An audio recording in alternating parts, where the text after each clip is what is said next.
seja muito bem-vindo, muito bem-vinda. Estamos com mais uma edição do Pod Pati. Aqui falamos sobre empreendedorismo, comunicação, falamos sobre negócios. Aqui pode tudo, você sabe, né? Mais um podcast no ar, mais um entrevistado hoje, ó, de 5 estrelas, né? Você já viu na thumb, mas antes eu quero te convidar a participar com a gente, né? Se inscreva no canal, comente, compartilha, que o espaço tá super reservado para essa atuação. Esse engajamento é muito importante. Isso faz com que o YouTube entenda, né, que esse assunto que nós vamos discutir aqui, os assuntos que nós trazemos aqui são relevantes e entrega para mais pessoas. E o podcast de hoje está muito bom. Ele é paranaense, de leite quente, é de Pato Branco, é cristão, ex-procurador da República, ex-chefe da Lava Jato, é pré-candidato a deputado federal pelo Podemos. E, senhoras e senhores, eu estou recebendo o Deltan Dallagnol. Seja muito bem-vindo. Obrigado, Pati. Uma honra, alegria tremenda estar aqui com você no Pod Pati. Uma alegria tremenda estar aqui em Foz do Iguaçu, uma região próspera, próxima a grande Pato Branco, capital do Sudoeste. Eu estou aqui na capital do Oeste, né? Oeste, é verdade. Capitais, né? A gente está em capitais próximas. Vim muito para cá, a lazer, a trabalho também, vim para Foz do Iguaçu. É. Trabalhei em casos... Longe pra caramba, Pato Branco. Se você vai de carro... Eu morei em Pato Branco. Uhum. Ah, morou? Morei Sério? em Pato... Que legal.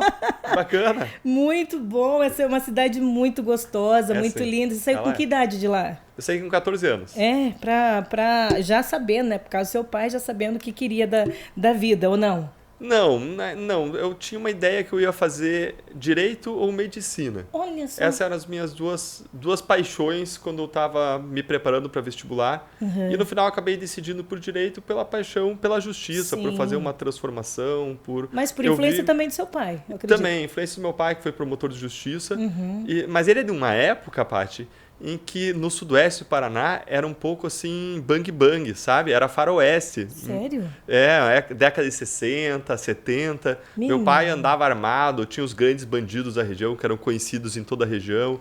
Ele chegou a ele mesmo ir prender bandido quando a polícia correu do bandido, porque eram bandidões famosos. Ele falou, não, na minha comarca não, se a polícia não vai, eu vou lá prender os caras. Era os Pink Blinder da cidade aqui. Nossa, era uma época, né, o interior aqui, o sudoeste, ali, especialmente do Paraná, tinha um quê ali de faroeste. Então, eu cresci vendo o exemplo do meu pai, alguém que sempre combateu o crime, achou importante defender a sociedade, defender as vítimas. E quando eu fiz direito, no final da faculdade, eu olhei para as opções e vi o caminho, a profissão de procurador, de promotor de justiça, como uma profissão de quem defende a sociedade.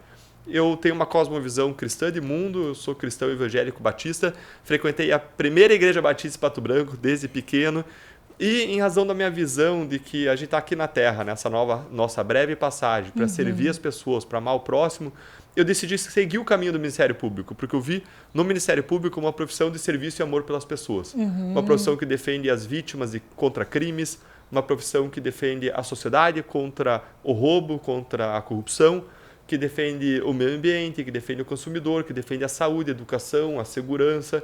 É uma profissão em que você tem várias oportunidades de você servir e amar, e ainda você é pago por isso. Eu olhei e falei, nossa, vou realizar o propósito da minha existência, ainda vou ganhar todo final do mês um salário por isso. É uma das carreiras mais disputadas e essa foi a razão pela qual eu entrei no Ministério Público. Que maravilha. Mas olha, eu queria falar sobre a Lava Jato. É impossível não falar sobre a Lava Jato contigo, mas eu queria dar uma volta e voltar assim lá bem no início. Eu descobri que você... Não sei se é ainda, mas foi skatista. Não consigo te imaginar skatista, muito menos surfista. E me parece que você quase deixa de acontecer, a Lava Jato deixa de acontecer sobre a sua chefia por conta do surf, e foi por conta do surf também que ela acabou entrando com uma força-tarefa. Me conta essa história, porque eu já ouvi elas em outros meios, mas eu queria que você contasse aqui no Pod Pati também. É isso mesmo? É verdade, Pati. Não, skate e surf, essa carinha de promotor, não tem cara. Eu cresci com amigos que gostavam de andar de skate, eu ia pra faculdade de skate, voltava de skate, era meu meio de transporte preferido para ir e voltar da faculdade, usava às vezes a bicicleta também, e eventualmente ia e voltava de ônibus.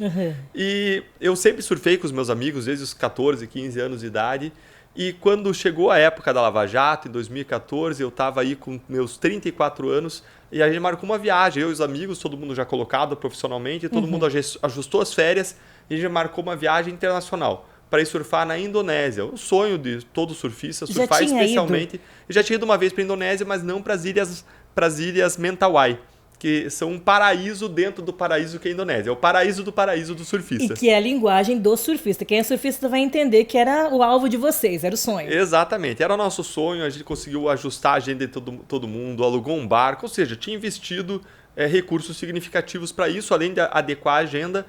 E quem estava tocando a Lava Jato era um procurador que não tinha experiência, ele não tinha muito conhecimento em investigações de crimes complexos.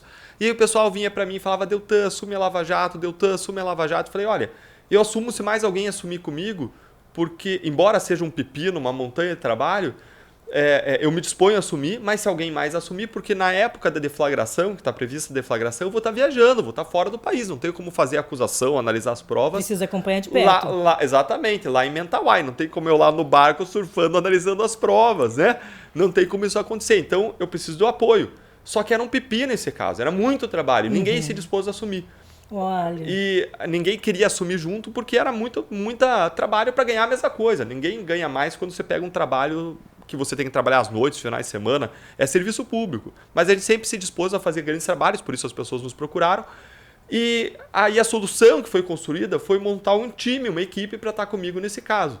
Porque aí esse time ele ia ser eventualmente, né, designado pelo procurador-geral, de pessoas competentes, responsáveis, e eu também seria designado para atuar em substituição àquele colega que não tinha experiência, e passaria a atuar junto com essa equipe. E a razão então de você ter montado uma força-tarefa foi também, não só pelo tamanho do caso, mas também porque a gente não conseguiria assumir esse caso sozinho, ainda mais lá de Mentawai, era uma coisa impossível. Então se formou uma equipe, e aí foi uma equipe de especialistas, pessoas especialistas em cooperação internacional, em colaboração premiada, em lavagem de dinheiro.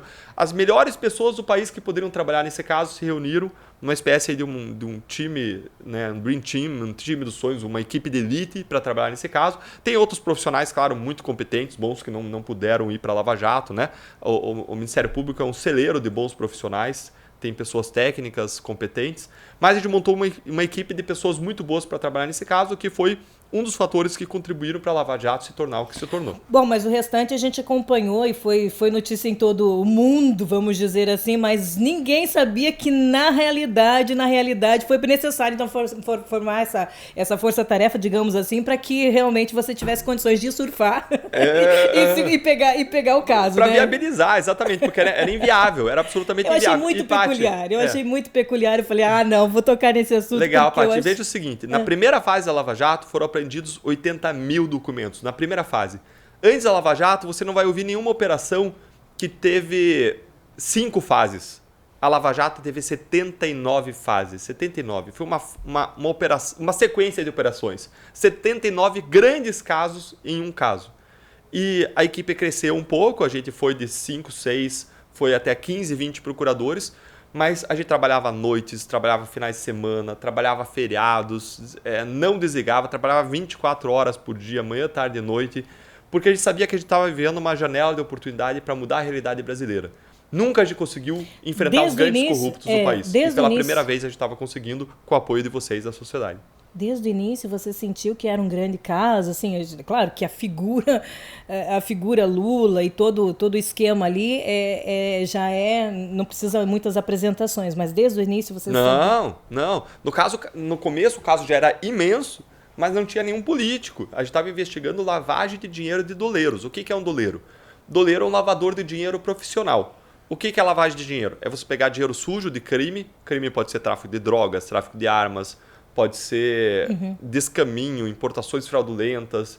O crime pode ser todo tipo de crime que gera dinheiro, inclusive corrupção, mas não só corrupção.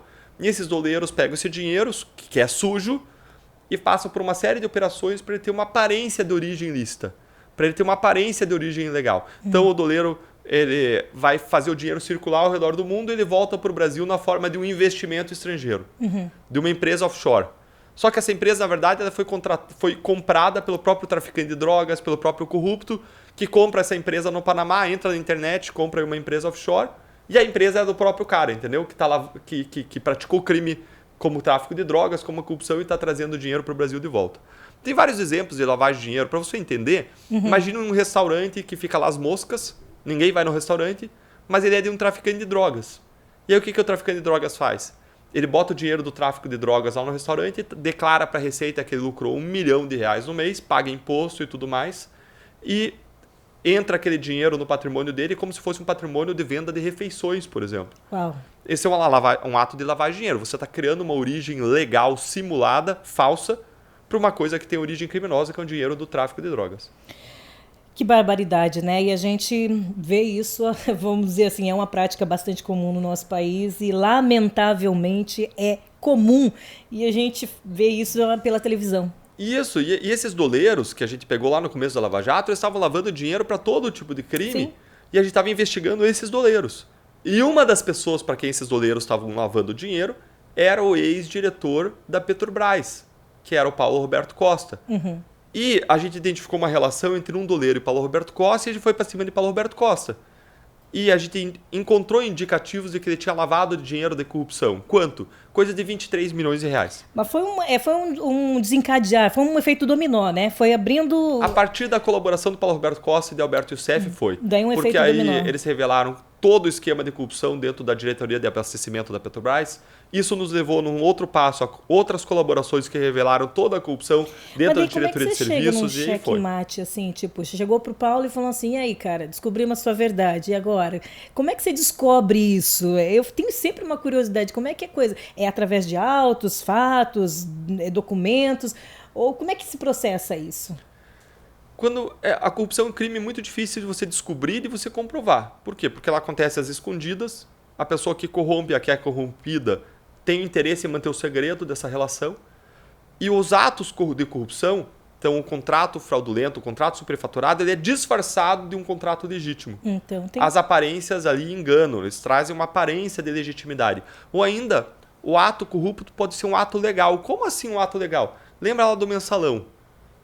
Lembra do mensalão? Os deputados vendiam o voto. Tem alguma coisa errada o deputado votar no sentido A ou no sentido B? Não, não tem nada errado. O que é errado é ele vender o voto. Ele votar recebendo dinheiro. Isso é errado. Mas você olhando para as votações, não tem como você mostrar que ele praticou uma corrupção. Sim. Então a corrupção é um crime difícil de descoberto e ser comprovado. Então é importante você ter o rompimento e descobrir como aconteceu por meio da colaboração dos próprios réus. Aí você descobre o que aconteceu, você tem uma ideia do que provavelmente aconteceu e aí você vai buscar as provas. E você, claro que essa colaboração do réu, você não vai usar para acusar ou para condenar. Você vai usar como um ponto de partida. Então o Paulo Roberto Costa decidiu colaborar e falou que ele usava as contas no exterior para pagar e receber propina. A gente vai lá no exterior, pega os documentos das contas e vê o dinheiro entrando do Odebrecht para ele. Pode a Odebrecht fazer um pagamento para um diretor da Petrobras no exterior, numa conta? Claro que não. Está na cara que é propina.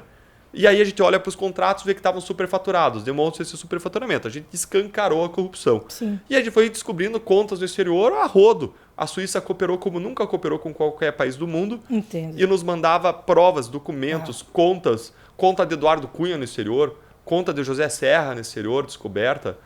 Conta de vários políticos que depois vieram a ser acusados por corrupção em razão desse dinheiro, desse fluxo de dinheiro, desses rios de dinheiro que entravam em contas no exterior. Só Sérgio Cabral foi encontrado no exterior com $100 milhões em contas escondidas no exterior. Esse é o tamanho da corrupção. Um ex-governador, $100 milhões. Um ex-gerente da Petrobras, $97 milhões devolveu que tinha desviado. Gerente da Petrobras, não era nem diretor. Então a gente tinha um estado de corrupção sistêmica. A corrupção se espalhou, virou a regra do jogo. 3% do valor de todos os contratos bilionários da Petrobras eram pagos em propina. E os colaboradores falaram que isso acontecia dentro da Petrobras, mas fora da Petrobras a realidade era ainda pior. Que na área federal era de 3% a 5% a propina, na área estadual era de coisa de 10% e na área municipal chegava a 30% a propina no Brasil. E falam que isso é regra do jogo no Brasil. Pois é. Em nenhum momento no meio do caminho de todo aquele levantamento, de tudo aquilo que estava vindo à tona, de toda a sujeira aparecendo, vocês não tiveram vontade de parar, medo, temeram por alguma coisa durante essa jornada? Ou quanto mais vocês descobriam, mais vocês queriam ir a fundo do assunto? Paty, as duas coisas. Quanto mais a gente descobria, mais a gente queria a fundo. A gente viu como uma oportunidade para a gente revelar a grande corrupção, para a gente processar os corruptos, colocar na cadeia como nunca aconteceu. porque a gente contava com o apoio da sociedade, a sociedade nas ruas, e os tribunais tremeram, Brasília tremeu, e permitiu com isso que pela primeira vez a gente colocasse os corruptos na cadeia. Mas ao mesmo tempo, claro que a gente tinha receio, claro que a gente tinha medo, claro que a gente estava sendo atacado de todo lado. E várias pessoas ao longo da Lava Jato vieram falar comigo e falaram: Deltan, por que você não sai da Lava Jato? Você vai ganhar a mesma coisa do outro lado da rua, com muito menos trabalho, muito menos processo. A resposta é fácil: senso de propósito, chamado, vocação, serviço à sociedade, amor ao próximo. Alguém tem que fazer isso. E nós tínhamos uma equipe super preparada. Eu tinha estudado em Harvard, mestrado em Harvard, tinha atuado em vários grandes casos de lavagem de dinheiro, estudei crimes contra o sistema financeiro, fiz grandes acordos de colaboração premiada antes da Lava Jato, no caso do Banestado. Os maiores acordos que existiram antes da Lava Jato foram no caso do Banestado. Eu trabalhei no Banestado. Então eu tinha uma grande experiência, né? Eu tinha muito a contribuir, assim como os outros colegas que estavam lá. E a gente acreditava que a gente podia fazer a diferença. Agora, a gente recebeu ameaça, sim, a nossa vida, a vida da nossa família, acusações falsas, narrativas criadas, todo o tempo. Agora, a gente suportou isso e tudo isso valeu a pena porque era por amor, era por serviço, era para reduzir o sofrimento humano que a corrupção causa. Qual é o resumo qual é a análise que você faz disso hoje, passado, a Lava Jato? Nós já vivemos o pós-Lava Jato, né? E tínhamos realmente um senso de... Nós tínhamos a sensação de que a justiça estava acontecendo de verdade. Hoje o judiciário, sinto muito, está em xeque. Essa instituição ela mesma, eu considero, eu como cidadã, ela está se descredibilizando dia após dia pelos escândalos, pelas ações, você sofrendo ação do TCU, agora investigação das diárias, não sei se lá no dia 8 de agosto você vai ser condenado a pagar realmente indenização para o Lula, aquele cara que você ajudou a prender. Ou seja, como é que você vê o resumo da Lava Jato e o resultado? Parece que o feitiço, desculpa usar essa expressão, eu como cristã jamais gostaria de usar, mas é um termo bastante popular, o feitiço virou contra o feiticeiro, a impressão que se tem é essa. A gente está pagando o preço que se paga para combater a corrupção no Brasil. A conta está chegando e para o sistema eles querem garantir não só a impunidade dos corruptos, mas eles querem punir as pessoas que combateram a corrupção para que ninguém mais ouse no futuro, na história do Brasil, combater a corrupção de novo e dar a cara a tapa no combate à corrupção. Isso nunca aconteceu antes. Não. Padre Antônio Vieira, um cristão, em 1650 foi a primeira pessoa que fincou a bandeira contra a corrupção no Brasil. Ele falava que os verdadeiros corruptos não eram os ladrões de galinha, eram os governantes que vinham aqui não buscar o nosso bem, mas buscar os nossos bens. Padre Antônio Vieira falava que o verdadeiro ladrão, o grande ladrão, não é aquele que roubava e era enforcado, não. Era o que roubava e enforcava. Que é o que eles fazem hoje. Eles roubam e querem nos enforcar. Querem enforcar quem combateu a corrupção. Então a gente lutou contra a corrupção. A gente alcançou o que nunca se alcançou, que era inimaginável no Brasil. A gente rompeu o paradigma. A gente fez 79 fases. A gente fez mais de 600 pedidos de cooperação internacional com 60 países do mundo. A gente fez mais de 1.000 buscas e apreensões. A gente analisou documentos do Brasil no exterior. A gente produziu acusações criminais contra mais de 500 pessoas. Condenou mais de 170 a cumprir mais de 2.500 anos de prisão.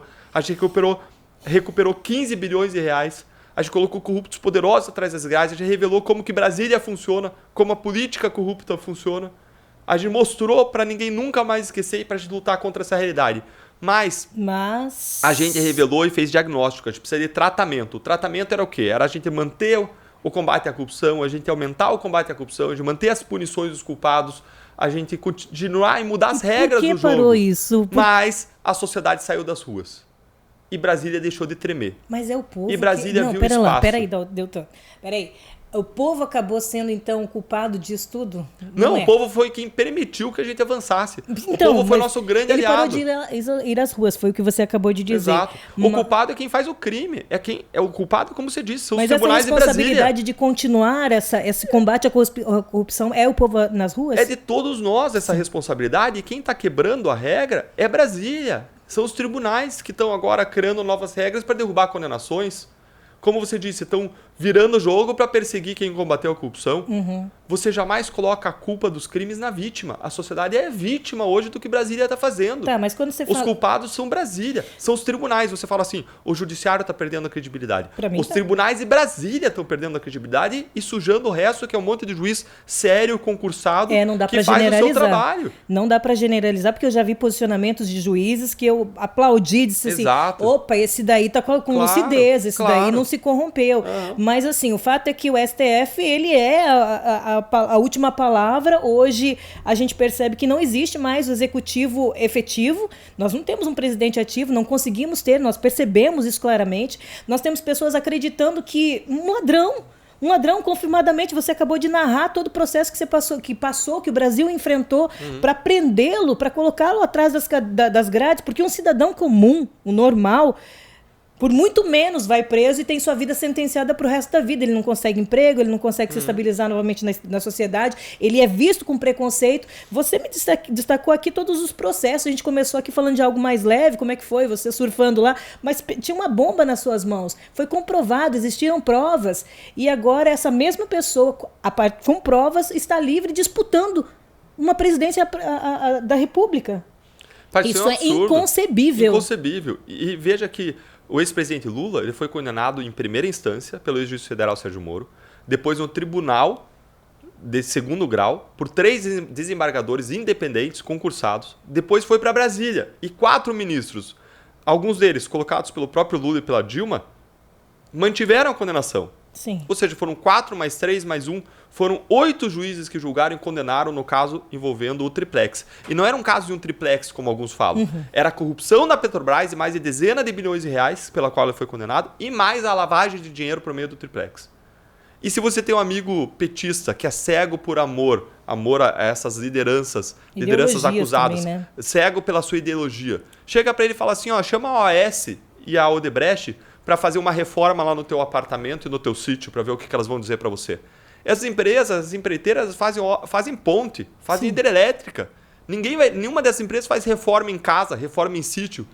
Por que elas fizeram sem cobrar nada e pagaram lá uma cozinha kitchens caríssima nesses lugares? É óbvio. É o que a justiça disse, condenando em primeira, segunda e terceira instância. E depois o Supremo anulou o caso, mas não inocentou. O Supremo não entrou no mérito. Quem entrou no mérito foi a primeira, segunda e terceira instância. E depois o ex-presidente Lula foi condenado em primeira e segunda instância no caso do sítio de Atibaia, também por corrupção e lavagem. Caso que também foi anulado pelo Supremo, que não inocentou, anulou por uma questão processual. E aí ele sai não inocentado, mas sai sem pagar pena, sai impune. Elegível, e entra com uma ação e consegue no STJ, por meio de 4 ministros, 2 colocados pelo Lula e 2 pela Dilma, por eles mesmos, consegue reverter as decisões dos tribunais inferiores numa ação que ele moveu contra mim, pedindo uma indenização de R$1 milhão. E os tribunais inferiores falaram, não tem que pagar nada, o Deltan fez o trabalho dele. Os juízes técnicos e concursados. Ele chegou no STJ, ministros colocados de novo por Lula e por Dilma, eles revertem contra todas as decisões do STJ que falam que nunca reexaminam mérito nesse tipo de situação, e contra a decisão do Supremo que falava que jamais poderiam ter entrado com ação contra mim, mas sim contra a União, passam por cima de uma série de regras para reverter e me condenar. E é o que a gente viu antes. É a reação contra o combate à corrupção. Eles querem não só impunidade, eles querem que ninguém mais ouse combater a corrupção no futuro. Mas essa história não acabou aí, Paty. Eu fui dormir naquele dia em que eu fiquei sabendo dessa condenação do STJ. Eu vi a tua live. Indignado. Eu vi a sua expressão, eu vi que você estava... Realmente. Indignado, triste, de joelhos, estava viajando no interior do Paraná. Quando eu fiquei sabendo a notícia, estava com um pastor que disse, olha, Deltan, não olha para o problema, olha para Deus. Eu falei, olha, eu vou olhar para Deus, mas os meus heróis de fé, eles morreram cerrados, foram apedrejados, cortados ao meio, crucificados. Ou seja, continuaram lutando. Exatamente, tem que fazer o nosso papel. E se for o cálice que Deus tiver para conosco, é o cálice que a gente tem que beber. A gente tem que estar disposto a sofrer para cumprir a nossa missão na Terra, cumprir o nosso propósito. E eu fui dormir triste, indignado, frustrado, colocando tudo isso diante de Deus, mas determinado a fazer o meu melhor. E o que aconteceu no dia seguinte foi algo inimaginável. Foi algo muito melhor do que eu poderia imaginar ou sonhar. O que aconteceu foi que as pessoas começaram a se mobilizar, sem eu pedir, espontaneamente, 200 chegou a Pix. um valor expressivo, né? Paty, chegou a 12 mil Pix, de pessoas que depositaram 10, 20, 50 reais, 100 reais, que passou de R$500 mil. Isso depois quando chegou a 300 mil, já falei, pessoal, já passou muito do valor que eu vou ter que pagar, não precisa depositar mais, mas as pessoas fizeram questão de demonstrar a indignação delas, a solidariedade no ato de protesto, continuaram, até o momento que eu tive que cancelar a minha chave Pix, porque os depósitos não paravam de entrar. E as pessoas não paravam de depositar. Você fez isso. Tive que cancelar. Não sei se já teve esse problema. Cancelar a tua chave Pix. Passo nosso. Brincadeira. É um assunto bastante sério e as pessoas começaram a... Eu li muitos comentários a respeito. Agora ele está deitando, enrolando, agora é o dinheiro que ele precisava, agora ele vai aproveitar realmente do sensibilidade. Eu estou trazendo para você porque isso é opinião pública e a gente sabe que tem esquerda hoje, uma esquerda... Quer dizer, sabe que tem esquerda? Não, essa é uma expressão ridícula. Nós sabemos que a esquerda não está nada satisfeito com heróis como você. Né? Então, evidentemente, ia começar com uma narrativa forte. E aconteceu. Não sei se você teve acesso. Isso, mas o ponto não é Deltan. O ponto é a causa, é o combate à corrupção. Claro, não se tratava de Deltan. A mensagem que eu recebi da sociedade é: se você se dispuser a ir lá, na trincheira, na batalha, na frente da batalha, fazendo parte de uma tropa de elite contra a corrupção, e começarem a atirar em você e te acertarem, a gente vai cuidar de você. A gente está aqui para te proteger. Você não estava em nome próprio, você estava lutando por nós, pela causa. Então as pessoas me protegeram. Essa foi a mensagem que eu recebi da sociedade. Isso me deu mais energia, forças para seguir adiante. E tudo o que passar do valor que eu tiver que pagar, ainda vou recorrer para não ter que pagar, porque é absurdo essa decisão. Mas tudo o que passar do valor a gente vai destinar para o hospital filantrópico que cuida de crianças com câncer e de crianças autistas. Esse é o compromisso que a gente fez. Que lindo. E é o compromisso que a gente vai manter. Eu sou formada também em educação especial e ontem eu falava aqui nesse podcast, gente, se existe uma bandeira que precisa ser levantada, é a criança, é a pessoa com deficiência e nós precisamos falar muito mais. Existem tribos do negro, tribo do índio, tribo da mulher, tribo da uma mulher solo. E isso tudo eu sei porque eu sou filha de mãe solo também e sei quanto é difícil, mas ninguém levanta uma bandeira da mãe de criança com necessidade especial. Tanto do autismo, do Down, do cego, da surdeza, limitação física. E precisa de políticas públicas, precisa de ações, precisa de representatividade, de voz na Câmara, de voz em todos os campos. Esse assunto precisa ser melhor discutido. Por quê? Porque precisa ser popularizado, os preconceitos precisam cair, as defesas precisam acontecer. Durante a pandemia, tantas mães deixaram de levar seus filhos nas APAES. Por quê? Porque existia uma pandemia e elas ficavam com suas crianças e também não tinham renda. Ou seja, é uma bola de neve, um problema que vai levando ao outro, entendeu? É muito assim, sério. Paty, você disse que ninguém levanta essa bandeira, mas deixa eu te falar. Prazer, meu nome é Deltan. Eu levanto essa bandeira. Olha só, deixa eu te contar uma coisa. Crianças que têm autismo, que são diagnosticadas com autismo, elas precisam de um tratamento precoce, ou seja, tenra idade, 1, 2, 3, 4 anos de idade, e intensivo, mais de 15 horas semanais, para que elas possam ter um desenvolvimento adequado. Seja limítrofe ou o mais alto aspecto, né? E por que isso? Porque a criança que nessa fase ela tem plasticidade cerebral. Meia hora de tratamento aos 2 anos de idade equivalem a 1 ano de tratamento aos 14 anos de idade. Se essa criança não é tratada, ela vai ser uma criança dependente. Ela não vai conseguir fazer as necessidades básicas e, como você disse, ela vai ter a necessidade de ter a mãe o tempo inteiro, o resto da vida cuidando para levar ela ao banheiro, para fazer a comida para ela, para dar na boca a comida. Agora, se você der o tratamento intensivo e precoce, essa criança ela tem condição de evoluir. E não só vai deixar a mãe independente, ela tende a desenvolver uma independência, essa criança, e isso gera um benefício humano incalculável, de valor incalculável, que é o principal, mas gera também um benefício econômico, porque aquela mãe e aquela criança podem ser economicamente ativas e gerar riqueza na sociedade. Sim. E existem estudos que mostram que investir no tratamento dessas crianças com mais de 15 horas semanais na tenra infância vale a pena, inclusive economicamente. Por isso que eu estou falando do aspecto econômico. Sim. Mas quanto que existe no Brasil? Enquanto uma criança que tem plano de saúde vai ter 15 a 40 horas semanais de tratamento por semana, a criança do SUS não tem 1 hora. Não existe uma política nacional de atendimento à saúde. É desse aspecto que eu falo, de políticas públicas, entendeu? Exatamente. E que boa notícia. Já que você falou em pautas que você defende, eu ia passar lá no fundo, mas tem uma que ai, meu Deus, essa me instiga. E eu quero provocar você agora. No site do financiamento coletivo, a citação da defesa de direitos do cidadão ter arma em casa para defender a sua família. E essa é uma das bases futuras da sua plataforma política. Você começou a nossa entrevista falando que seu pai era um coronelzão, ou defensor aqui, era aquele que prendia os bandidos que a polícia de repente não tinha coragem de defender. Meu marido fala que o vô dele ia pro bar com a capanga, ou seja, portava a sua arma.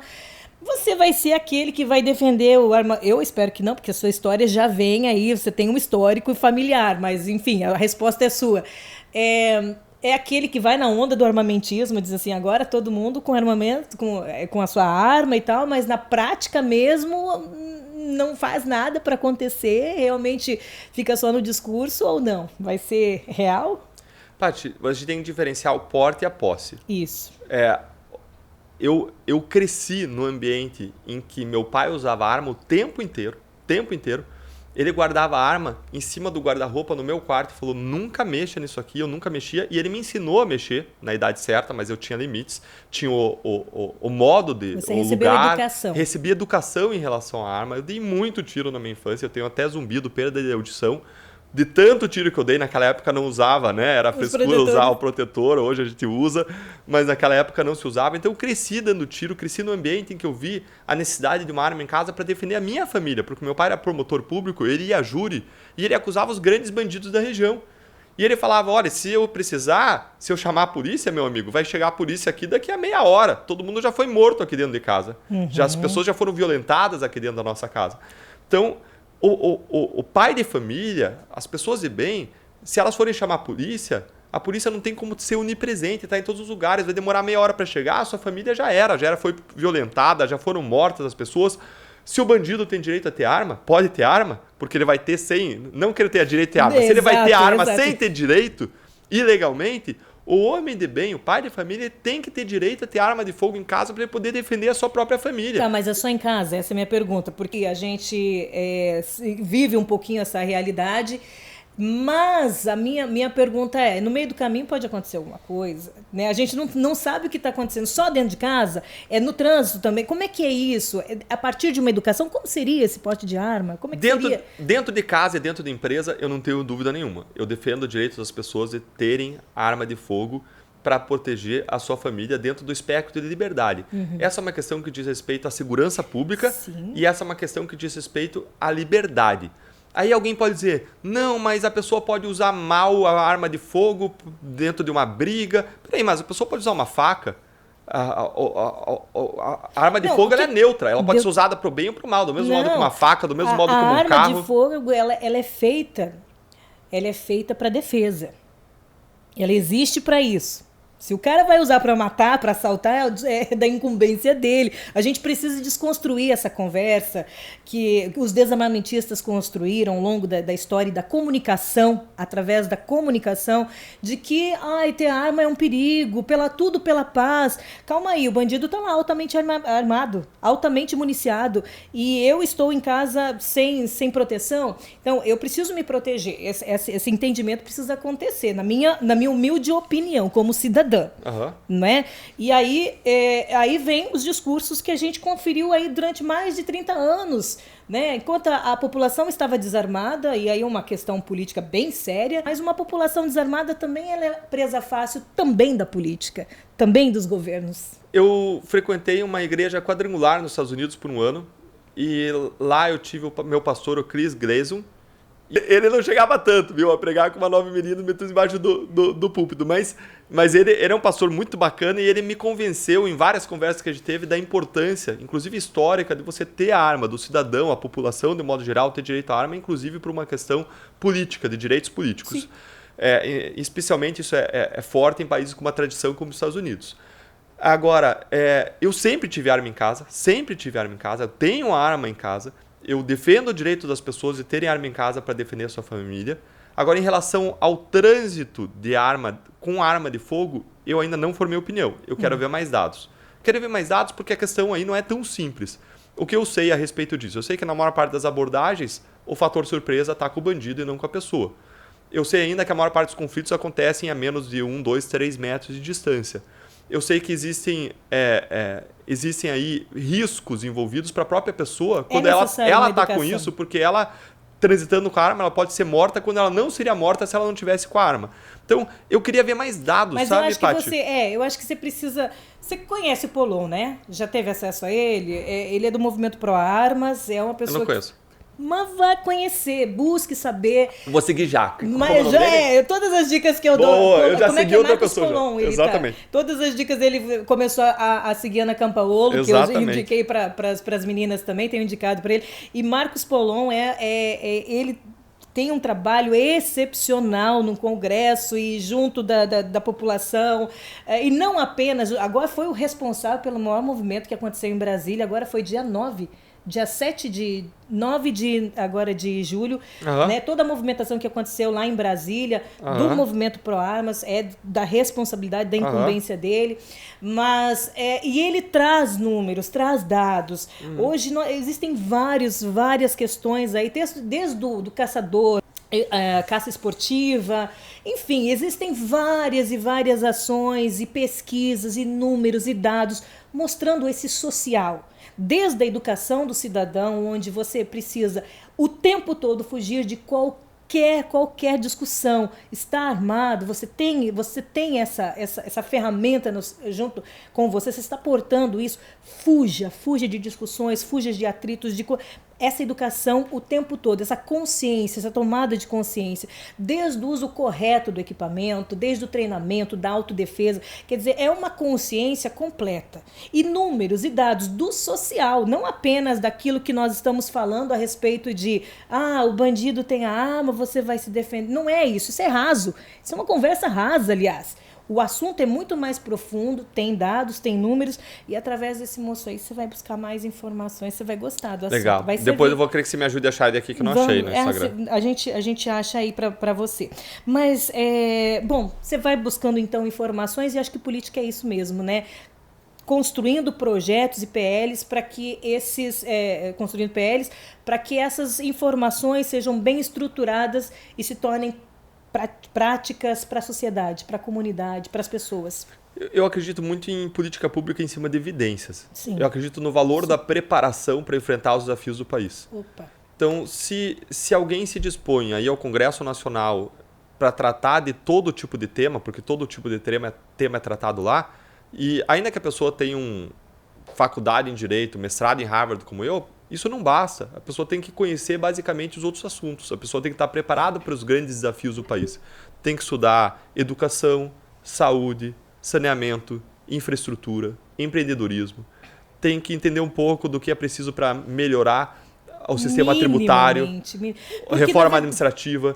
Então, e eu sempre gostei da ideia de preparação, sabe? Eu sempre me preparei muito para aquilo que eu fazia. Eu acredito que o servidor público quer servir a sociedade bem, ele tem que estar preparado. Justo. Quando eu vi o seu projeto de treinamento para ser político, falei, meu Deus, como é que alguém se coloca à disposição da sociedade para tratar de assuntos meus e não sabe do que eu estou precisando? Quer dizer, na hora em que eu precisei dessa representatividade, eu vou precisar de uma representatividade ali. Mas o cara não sabe nem quando é dia, quando é noite, não sabe sequer falar direito. Talvez saiba menos do que eu e vem me representar. Opa, não, precisa de treinamento, pelo menos minimamente faculdade de políticas públicas. Mas se não dá para fazer faculdade, vou te dar uma deixa, porque eu, para me posicionar no mercado de trabalho, eu tive que estudar. Claro. Eu tive que me formar, eu tive que ser técnica naquilo. Eu não posso brincar, porque ninguém pagaria ou me ofereceria emprego. Desculpa se de repente isso, né, te parece um pouco invasivo demais durante o nosso bate-papo aqui, mas é isso que a sociedade precisa entender. Você, quando tem um representante político, você precisa ter uma pessoa qualificada. Exato, é assim. Os dois principais problemas do país, a meu ver, Paty, são corrupção e incompetência. Isso. Nós precisamos de pessoas com o coração no lugar certo, íntegras, e que se preparem para o desempenho da função. A gente precisa que as pessoas façam política pública em cima de evidência, em cima de números. Quando você falou do Supremo Tribunal Federal invadindo as competências do Poder Legislativo e do Poder Executivo, ele faz isso sem analisar números. Eles fazem política pública, decidem a nossa vida, como que as coisas vão acontecer, mas sem base em dados, porque o judiciário não coleta dados, não faz estudos, não analisa estudos, não faz uma análise dos dados. Não é o papel dele. Isso tem que ser feito pelo Poder Executivo e pelo Poder Legislativo. Então, eu acredito muito nas políticas públicas em cima de evidências, na preparação. E quando eu fui, por exemplo, fazer concurso público, quando eu entendi que eu poderia servir a sociedade, amar o próximo por meio da carreira no Ministério Público, eu decidi estudar e eu estudava muito. Estudava manhã, tarde e noite. E eu estudava focado não na prova. Eu estudava focado em ter os melhores instrumentos possíveis para servir a sociedade. Porque é isso que move você. O que move não é passar numa prova. O que move é um propósito, é uma missão de vida, é uma visão de existência na Terra. E eu estudava focado nisso. Eu lembro que eu ficava às vezes cansado à noite, Paty. Estudava de madrugada e às vezes eu parava tudo e ia cantar uma música que é uma música, não sei se você conhece, que é a música Faço Melhor faço melhor, oh, faço melhor pra Deus. Eu conheço a música, é linda. É do David Gillan, eu acho. Faço melhor. Dos Filhos do Homem, banda faço de Pato melhor, Branco. Aí, ó, olha lá. Semana passada eu estive com um rapaz que era lá de Pato Branco e trabalhou dentro desse ministério, o Filhos do Homem. Que ministério lindo, né? É sim. E eu cantava essa música, voltava a estudar. E minha preparação e estudo fez com que eu passasse nas primeiras posições para ser juiz no estado do Paraná, para ser promotor de justiça, para ser procurador. E a posição de juiz tem uma visibilidade muito significativa, um reconhecimento na sociedade. Agora, não se trata disso, se trata de você servir. Eu entendi que onde eu poderia melhor servir era no Ministério Público, porque no Ministério Público ele tem uma posição ativa. O juiz fica ali esperando, as partes vêm, pedem, analisa e decide. Mas o promotor é aquele que pode defender a sociedade, defender a vítima, ir atrás, mover ações, pedir, reclamar, ir a público, dar entrevista. O promotor ele tem um papel ativo e esse é meu perfil. E pela mesma razão pela qual entrei no Ministério Público e não no Judiciário, não para ser juiz, é a razão pela qual eu saí no Ministério Público. Eu saí porque eu vi que hoje o melhor papel que eu posso desempenhar para servir a sociedade é no Congresso Nacional. Ainda que isso implique uma perda de conforto, um salário menor, uma perda de estabilidade que eu tinha, né, como membro do Ministério Público, hoje eu posso servir muito melhor a sociedade dentro dessa visão cristã de mundo, de amor ao próximo, de serviço ao próximo, eu posso servir melhor no parlamento, se a sociedade assim entender que é o caso. Eu acho que sim, que você está bem, hein? Entre os pré-candidatos, você já está lá no topo, né? Isso é muito bom. Falando dessa questão aí de cristão, né? Não sei se você conhece um cientista político aí, progressista, Luiz Werneck Viana, que diz que o senhor representa o arquétipo da nova geração dos profissionais de direito no Brasil, ou seja, formado numa universidade do exterior, cristão, de uma idade média aí de 40 anos. De acordo com ele, neste arquétipo, as pessoas são formadas no campo do direito, assumem uma carreira política, tentam assumir protagonismo e buscam mudanças no país. O que eu acho que é correto, né? Mudanças no país, por favor, né? Para ele, a mística em torno de pessoas, do seu arquétipo, uma missão de salvação, uma visão de revolução dos santos, algo semelhante ao que aconteceu com o protestantismo de Lutero. Ele disse que, na verdade, há uma missão salvadora nos arquétipos como o seu. E eu achei isso sensacional, mesmo que ele esteja tentando deturpar a sua imagem. Ele está querendo criticar. Ele está querendo criticar, mas olha só. Mas deixa eu te pegar, é exatamente isso. Legal. Cristão na política... política parece que é tão suja, tão corrupta, mas você está descrevendo um outro papel de um político, que quando há propósito e há uma fé solidificada naquele que é o Redentor, o Salvador das nossas vidas, não tem por que ter outro arquétipo, tem mesmo que ser realmente a figura salvadora e justiceira, porque não? Ele veio trazer a verdade e mostrar a justiça. Qual é o problema disso tudo? Qual é a dificuldade? Consegue conceber político e cristão, político cristão no nosso cenário aqui hoje, atual?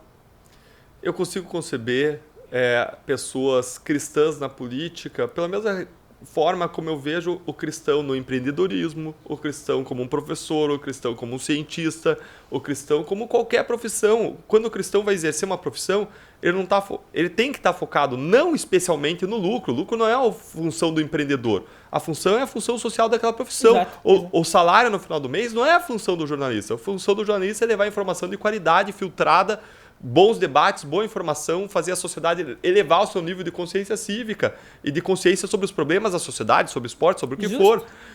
O médico, o papel não é o salário no final do mês, o pagamento pela consulta, é salvar vidas, é prolongar a vida e vida com qualidade. Então, a Bíblia nos desafia, a visão cristã do mundo nos desafia a de viver encharcado para o propósito de existência, de amor e de serviço nas diferentes profissões. E quando você faz isso dentro do Ministério Público, você não só quer colocar os corruptos na cadeia, porque isso é uma questão de justiça e para reduzir em especial o sofrimento humano que causa por uma questão de compaixão, de amor ao próximo, mas você também vai além e você formula propostas de reforma legislativa, como as 10 medidas contra a corrupção, para você mudar o sistema, para que o sistema não funcione mais de modo a corromper, de modo a gerar impunidade. Você vai além. Veja que como cristão você sempre é desafiado a trabalhar com excelência de além daquilo que se esperaria. como médico, você muitas vezes você não vai ficar só na consulta, mas você vai além, você recomenda, você dá um conselho, você trata o paciente ali na psicologia, ali no consultório. Sim. Você sempre está sendo desafiado a ir além, a servir com excelência, a amar as pessoas, a tratar o próximo como você gostaria de ser tratado. E eu já recebi muitas críticas de messianismo. Mas eu não vejo isso como uma crítica. Não. Eu vejo isso como um propósito. É você viver com senso de propósito, e você servir, e você amar, e você gerar uma transformação social. Eu não vejo isso de modo nenhum como uma crítica.